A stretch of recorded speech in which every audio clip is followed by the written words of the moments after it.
So, hi guys, I'm Adiola Adediran, and I just want to thank you for tuning in to another episode of Convos with Data Reels. And today's topic is going to be called Need to Know for Prospective International Student. So if you're looking to be an international student, I would highly advise that you stay tuned and listen to the show because we have a lot of valuable information for you. And my guest today is Dumebi OT. Thank you so much for agreeing to be on here. And I'm going to have you go ahead and introduce yourself. You might introduce yourself. Sure. Hi, everybody. My name is Dumebi Oti, and I'm the co-founder of Just Move to Yankee, aka JMTY. And Just Move to Yankee is an education and lifestyle platform that is committed to helping Africans actualize their dreams of studying, working, and ultimately living in the US. We started about a year ago, and the growth has been tremendous, and we're happy with the feedback. So I'm so happy to be sharing my knowledge and experience as a former international student. And yeah, let's get right into it. Absolutely. Thank you so much. I found Just Move to Yankees page, and they had a lot of great information for international students, not just current international students, also for prospective international student. And I had to and I felt like they would be perfect for this topic, which was why I had to slide into their DMs like, hi y'all. I had to shoot my shot, but thank you so much for agreeing for that. And if you guys have any questions regarding your process of being an international student, or if you're currently here, you can always DM them. They're always willing to help. Again, the page is called Just Move to Yankee. Thank you guys so much. So, Dumebi, I think your platform is really amazing. And thank you. Something that I always like to know is I always love to know, like, I would like to know what inspired you and the co-founder to go ahead and create this platform. What inspired the both of you to create this platform? Sure. So, Just Move to Yankee was born out of frustration and out of our experiences. I moved to the US as an international student in 2014 for my master's degree, and I didn't know anything. All I knew was I was coming to get my master's, and that was it. I didn't know what the process was. I didn't know how to integrate into corporate America, so many things. So for me, Just Move to Yankee was born out of so many of the experiences that I had. Coming to the US, I found out there was something called STEM, there was something called H1B, there was something called OPT. And so together with my co-founder, we decided to put our experience together and everything that frustrated us, and kind of make these resources available for prospective international students so that they don't have to go through the frustration that we went through, and just make sure that they have a better experience in the US than we originally did. So yeah, that was the beginning of Just Move to Yankee, born out of passion, out of frustration, and out of the experience that we've gathered while we've been here. Between the both of us together, we have over 10 years of experience working and living in the US. So that's really where the idea came from. And, I really like the fact, I like it when people can take, their challenges, something that could have broken them down, when you can learn from that. Honestly, when you can learn from that and say to yourself, I went through this, I don't want anybody else to go through it. And I think that's a great inspiration. Like, when we face it, it's very important that we try to help others and not look at it like, oh, I went through this, you're gonna go through this too. Exactly. Life is not that difficult. Seriously, like, just try to, help people. So thank you so much. So now yes. So now let's roll it back around. So I'm hoping that we have some prospective international students on this live session. And one of the things that I want to know is, what is the admission process like? Like, what is the best way they can go about being admitted into schools in the United States? That's a great question. So every school has different requirements for admission, but there are things that are pretty standard. For example, for US schools, most schools require the GMAT or the GRE, some sort of English test, IELTS or TOEFL, then recommendation letters from either your current place of employment or from your previous schools. They need you to write essays, personal statements. So I would say the key to applying correctly is basically doing great research. If you think that you're a DIY person, that says you can go on the internet, find all the information you need, Google stuff and do it, by all means, you can get it done by yourself. If you feel like you need help, you can also request a coach. We have a coaching service where we help people with course selection, school selection, and all of that jazz. So it depends on, I'll say know yourself and know what you're capable of doing. But basically, you can either do it yourself after doing research or get a coach or someone to assist you. For example, GMAT, some people can self-study, others require tutors to teach them. So I'll say it's basically depending on you, but basically you need to do research and then find out how busy are you. Can you do it yourself? If you can, by all means go for it. Otherwise, get a coach or someone, a friend or someone to guide you through the process. And one thing that I wanted to know is how early should they start applying? Like Okay. when should they wait, or if you don't mind answering that? Sure. So a good time frame for many schools, US schools, is 1 year, because the GMAT, for example, people say the average time of study for GMAT is 120 hours before you take the GMAT exam, which, depending on your schedule, depending on how busy you are, could be 2 to 3 months. Also, you need to factor in time for contacting your lecturers or your commenders and give them enough time. You need to think about your essay stories. You have to write a great essay. So to not rush the process, to give yourself the best shot, I would say that 1 year is good enough time to accurately plan to apply for to school in the US. So in my opinion, 1 year. You can do it in less than that, you can do it more than that, but to be on the safe side, I would say that 1 year is good enough time for you to plan for the whole application process. Because I'm betting it's a long process, a lot of process. It is a long process, especially for the US. Yes. So for some other schools, they just need you to turn in your application, no GMAT required, and you can be done. But the US is very competitive, and with good reason too. So if you're going to go to the US, you need to dedicate the time, put in the time, put in the work, allow yourself maximum time so that you can give it your best shot, because it's also expensive. I mean, average application is about $100 per school, so you need to make sure that you're not throwing money away and you're absolutely giving it your best shot. Absolutely. Thank you so much. I mean, I would say I would do anything for US education, right? Like, honestly, I mean, it's we've both gone to school, and it's a blessing being able to school in the United States. So one of the things that I want to know, Ms. Dumebi, is regarding the career for international students. When they come here, what careers what career provides a lot of opportunities for them, which in turn can also help them get in a job later on? That's something that I want to know.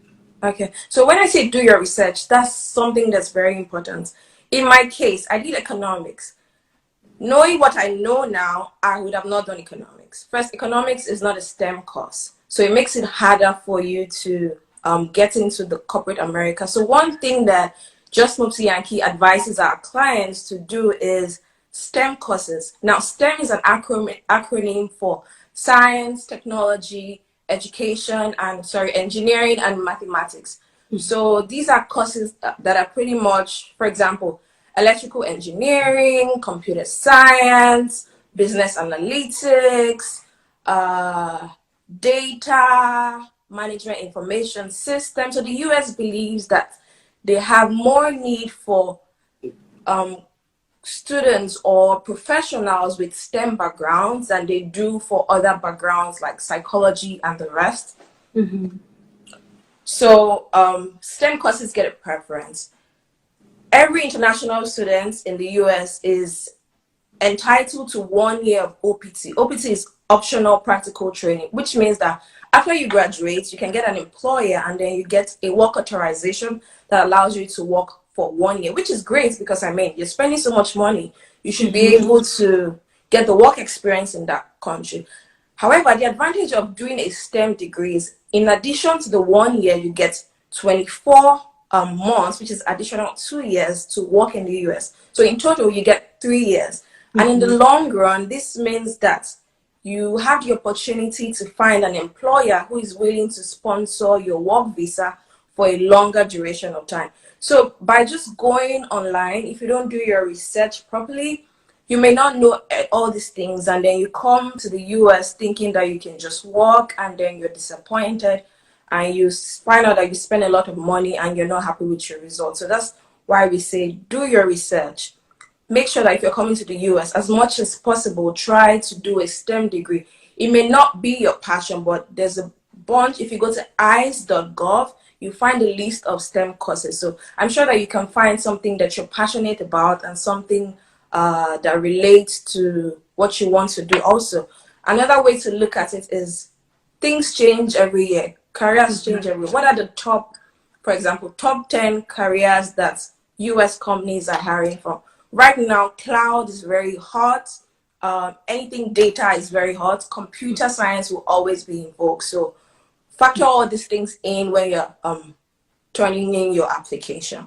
Yep. Okay. I feel like I said a lot there. No, we got you. We got you. So you mentioned OPT, right? OPT. Yeah. So that's like a practical training, like Correct. where Correct. you can do that for a year. So I've heard of Correct. OPT, CPT, and H1B. Do you mind just breaking that down for students that are looking to come into the United States, just so that they can have an idea what that is? You kind of broke down OPT already, but just the different shape between that. Okay, so let's start with CPT. CPT is, what is it? I don't remember. Curriculum practical training, but CPT is basically like an internship. So as an international student, the typical duration of graduate school, for example, is 2 years. For the first 1 year, you're only allowed to work on campus. So you don't need any sort of work authorization for that. After 1 year, if you find a company willing to offer you an internship, then you apply for CPT, and CPT lets you work in the duration. So you go to school and then you work. That's CPT. CPT is while you're still a student. OPT, on the other hand, is the optional practical training, and that is for when you graduate. So OPT, 1 year. If you're STEM, you get an additional 2 years. Awesome. H1B, on the other hand, is a more permanent work visa than your F1 visa, which is the student visa. So the H1B is for a maximum of 3 years, and then with the option of renewing it for another 3 years. So while after you graduate, you get a company, Amazon, for example. Amazon likes you. They want to keep you in the country. You start working with your OPT, then they file for you. The H1B process, unfortunately, it's a lottery. So there's no guarantee that you will get it once they file for you. So if you're lucky, you get it in the first round. That's why STEM courses are important, because if you're a STEM major, it means that if you don't get it in the first round, you have 2 more years to try in the lottery. And so once you're successful, you get the H1B. While you get your first H1B, some companies do not even let you apply for the next H1B. They go ahead to apply for your green card for you, which is the permanent residence. And so I know it's a lot of information. Yeah. But trust me, a US education is definitely worth it. It's worth the time, it's worth the money, it's worth the investment. There's so many issues, but if you have the opportunity and if it's something you want, I think that you should definitely explore it. Absolutely. And doing one of the STEM programs increases your chances of being filed for by a company in the United States, and increases your chance of getting a good job. So you guys definitely consider that. So one thing that I wanted to focus on is with choosing schools, right? Like, when they're applying to schools in the United States, like, what should they look for to decide, like, maybe this is the school I want to go to and stuff like that? Okay, so there are thousands of schools in the US, and it's different. When you're faced with a lot of options, it's difficult to make a choice. So And like I said, funds are limited, so you can't apply to 10 schools. I mean, if you can afford it, go for it. So you need to be strategic in your application process. One thing that I recommend is ranking. Not everybody believes that ranking is important, but we strongly believe that ranking is important. If you want to find out, ask international students who went to Harvard and Stanford and Wharton Yes. how, whether or not they got jobs after graduation. But again, not everybody can afford Ivy League schools or those top schools. So definitely think of schools that have great reputation. There are some schools that companies just like to hire from. For example, I went to UTD. UTD is University of Texas at Dallas. UTD is in Richardson, Dallas, in Texas. So there are particular schools that like to hire from UTD. The big four companies come. Ericsson is a company here in Plano. They come to hire from UTD. So find out how good is the school's reputation. If you're trying to go into the tech sector, find out, do Facebook, Amazon, and these companies come to my school to recruit?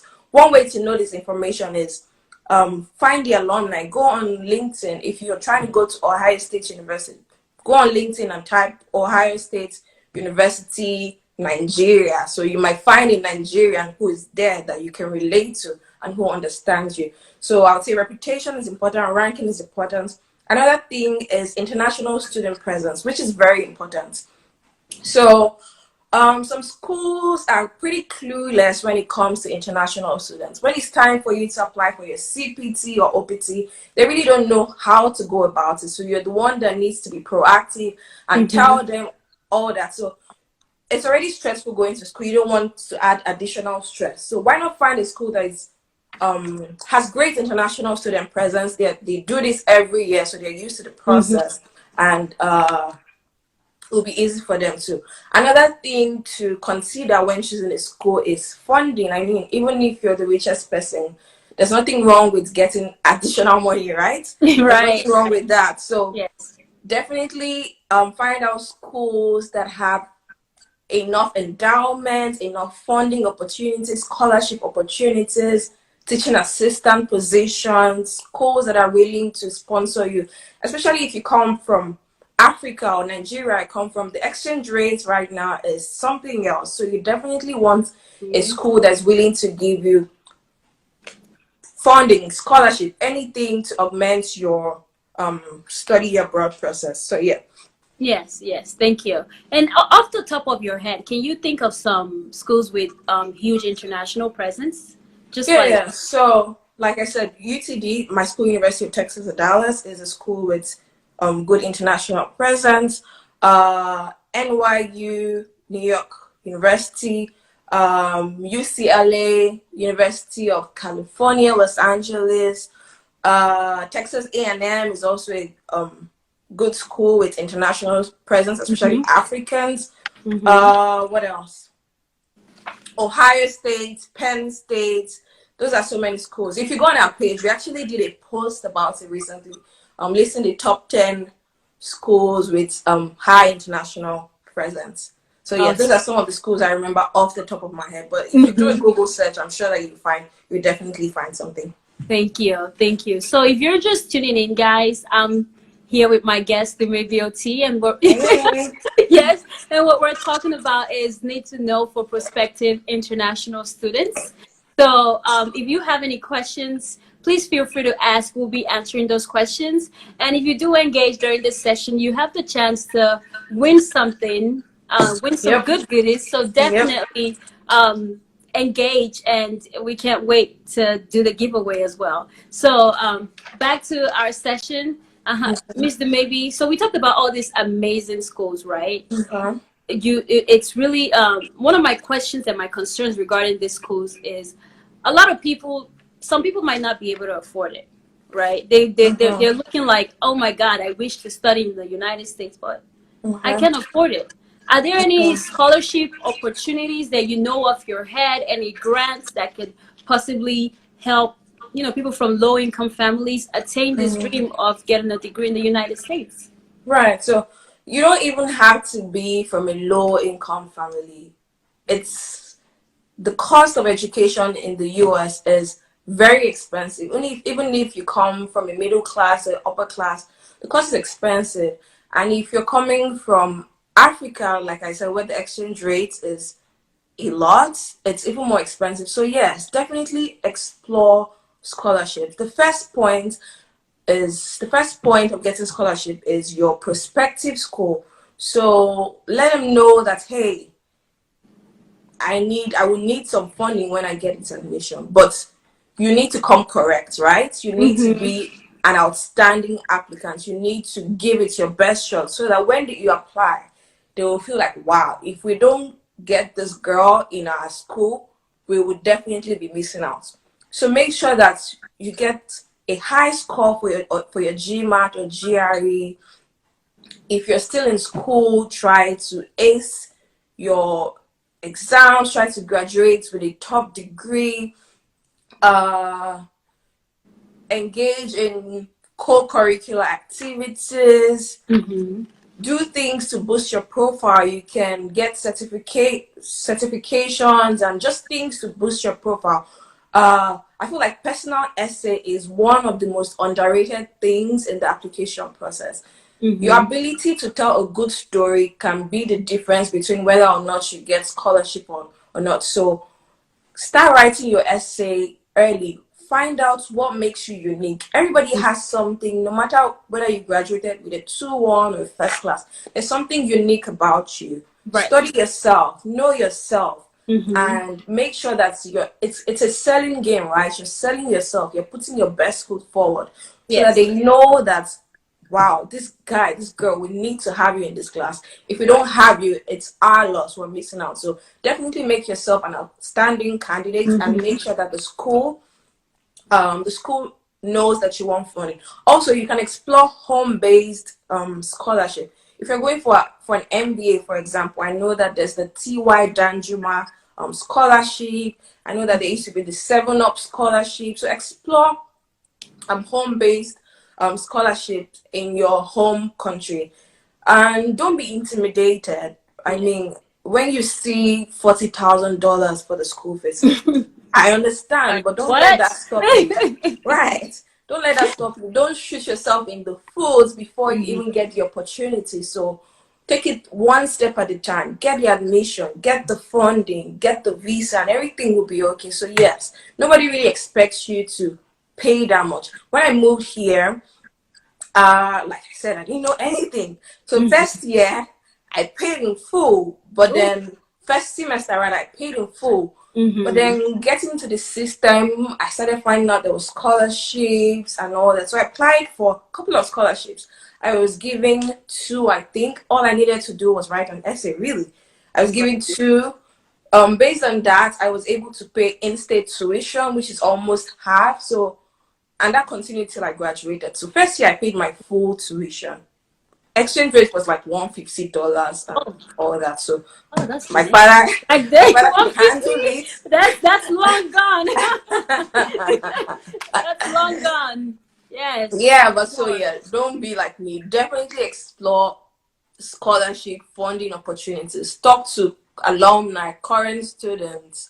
Talk Mm-hmm. to us. Let us help you do your Yes. research, do everything. So Yeah. yeah, nobody really expects you to pay 40 grand, 200 grand. There are Yeah. so many ways to go about it. Use other people's money to get what you want. Exactly. Like this, like Dumebi just said. She said, "Talk to us." Like, well, that's one thing I love about Instagram. You can literally slide into anybody's DM. Exactly. So It makes everybody accessible to you. You everybody's just need to accessible to type. you. Be Yeah, polite. you just Type. need to type. Exactly. Yeah. So all you have to do is just talk to them. And maybe just to add to that, I feel like one of the things that could make your personal statement stand out is I feel like these schools, they like to see that you've been very involved in the community, Yep. right? They like to see that you really care Mhm. about the people. So if you Definitely. can find ways to be involved and show your involvement, because I mean, if you get the scholarship, it's I mean, if I look back when I was in school, I wish I had applied more for scholarship, but I always said I don't have time. But you have the time.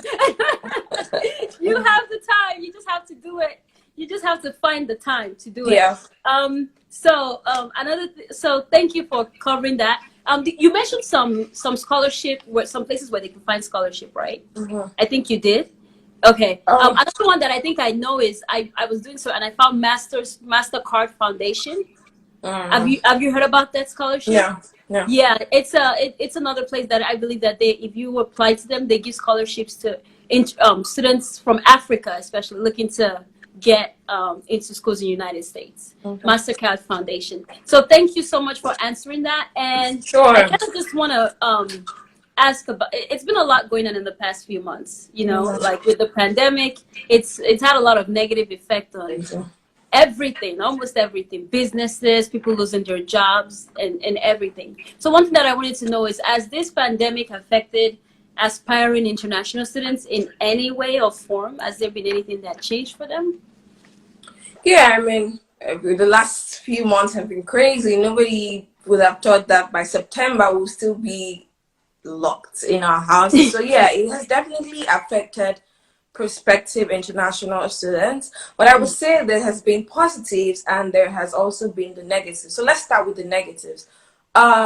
If you already got your admission and you had not gotten your visa, unfortunately, embassies have been closed. So if you already quit your job or if you had set plans, this would have definitely derailed your plans. So Absolutely. embassies being closed has presented challenges with campuses being shut. Schools have had to move online or adopt a hybrid model, which is where they take some classes online and some classes in person. And this is weird because international students, you had to be in the US to take your classes.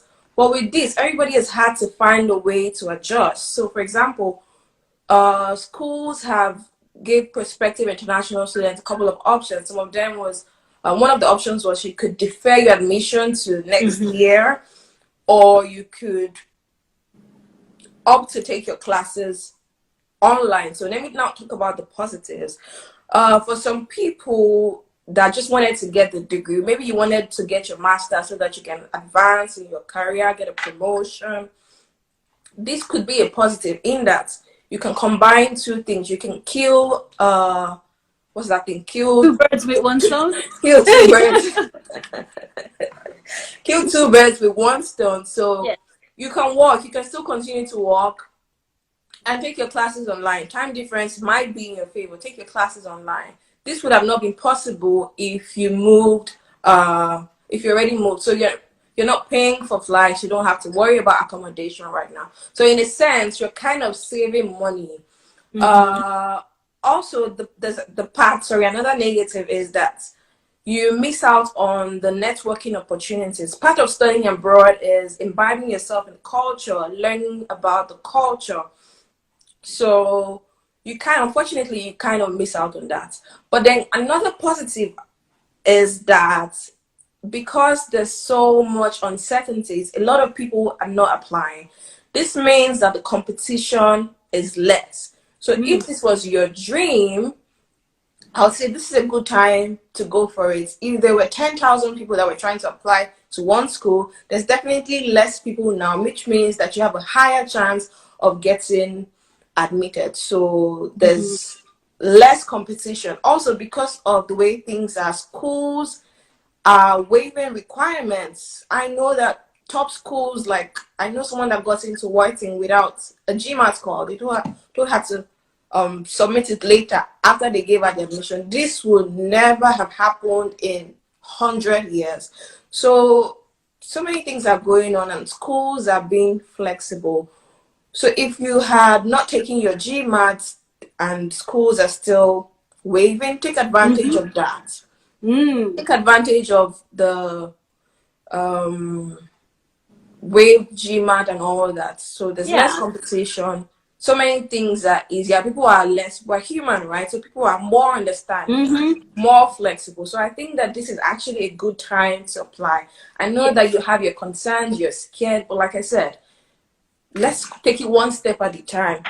Go for it now. Apply, shoot your shot, get that admission now because there's less Yes. competition and there's a better chance of getting admitted. Also, the US economy thrives on international students. So you guys, they need you. They need you. They need your presence. They need the diversity that you bring. They need the money that you bring also. So hey, they want you. This is a good time to apply because they're getting less of international students. So yeah, I definitely think that things are not favorable for the whole world, but there's still some positives. And if this is your dream, don't stop now because there's COVID. So, like, take advantage of this pandemic. Exactly. It affected people in a negative way, but you can make it into your life in a Positive for you, way. right? Yeah. So I think, and just to add to that, so one thing that's been going on is a lot of these schools with this pandemic, they lost a lot of money. The money they make from the sports, unfortunately, they lost a lot of money. The money that they make from just little simple daily things, and so they're trying to find a way to recoup those money. And international students, we pay. I mean, you guys pay more than students here. Yeah, so if this has always been a dream of yours, like Mrs. Dumebi said, if this has always been a dream of yours, this is the time to apply. This opportunity might not be available to you in like in 2 years or maybe even next. And yeah, it might not be available. They might make it harder because depending on the administration. So nothing beats a U.S. education. Do you agree with that? Or yeah, we may be biased because we studied in the US, but yeah, exactly. I definitely agree. I definitely agree. Even if you go back to your home country, even if you decide to start your business after getting a US education, there's just a level of confidence, there's a level of respect, there's just something that it does for you. Yeah. Whether you decide to leave the country or whatever you do, it will always be there. You will always have it, and it's something that I think everybody should experience. Really. Yes. Like another thing is, unlike Nigeria, where it's about like who you know to get opportunities. Over here, if you're smart and you work hard, you will get the opportunity. It's not about who you know. It's more about what you know. I mean, what you know kind of helps you too, but also what you know goes a very long way. I totally agree with that. Yeah. So thank you for covering that. Speaking of, I'm still on the pandemic. Speaking of everything that's been going on with this pandemic, Mr. Trump, our president. I'm sorry, y'all. I'm trying to give a straight face. I hope FBI is not looking at me or anything. I'm sorry. I'm sorry, but our the president, he tried to throw, they put out some laws during this year that could have easily affected international students that were currently here. And something that I wanted to know is any of these laws, did they affect aspiring international students in any way? Is there anything in the law that could have affected them? So quick answer, no. It has not affected F1 students, prospective international students. What the bans and the amendment laws that have been released in the past couple of months have affected was the H1B that we mentioned earlier, the L1, which is another type of visa, but then it has been suspended until the end of the year, which means that we're all hopeful that by January things will go back to normal. But as far as the F1 visa, no. Like I said, they need your money. It's kind of like the B1, B2 visa too. You come here to shop. So no, it hasn't affected international students. It hasn't affected schooling. And also, I think that these laws require time. So again, nobody, to be honest, nobody really knows he's capable of doing anything, man. Nobody really knows what things will be, but we're staying positive.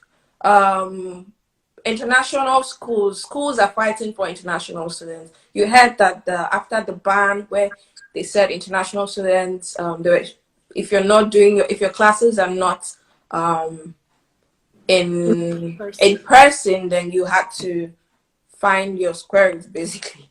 So, and then Harvard and MIT and all the schools started fighting for us. So you can see that we're not alone in this journey. These schools want you, they benefit from you. So it would take a lot of it will take some time. I don't think things will just be easily changed like that. So no, I don't think that Trump's laws have affected international students right now.